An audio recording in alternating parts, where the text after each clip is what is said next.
1954వ సంవత్సరం Brother William Branham came to the meeting. William Branham గారు ఆ యొక్క కూడికకు వచ్చినప్పుడు Preached a short sermon. చిన్న సందేశాన్ని అందించారు. Suddenly he said, అతను అన్నాడు, the angel of God is here. దేవుని యొక్క దూత మన మధ్యలో ఉన్నది. Holy Spirit is here. పరిశుద్ధాత్మ మన మధ్యలో ఉన్నాడు. And he looked at the people.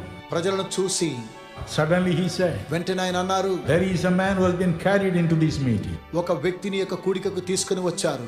Almost dead. అతడు చనిపోయాడు. But అయితే God is touching him now. ఇప్పుడు దేవుడు అతనిని ముట్టుచూ ఉన్నాడు. They looked around. అంతా చూశారు. There was nobody. అక్కడ ఎవరు కూడా లేరు. But slowly, మెల్లగా his interpreter pushed him to the front. తనకు తర్జుమా చేసి అతను ముందుకు నెట్టాడు. There, near under the platform, they kept a man like that. అలాంటి ఒక వ్యక్తిని ఆ యొక్క ప్లాట్ఫామ్ క్రింద ఉంచినట్లుగా చూస్తూ ఉన్నాం. And William Branham said, William Branham అన్నారు, this is the man. ఈ వ్యక్తే. Immediately he stood up. అతను లేచి నిలబడ్డాడు. He looked at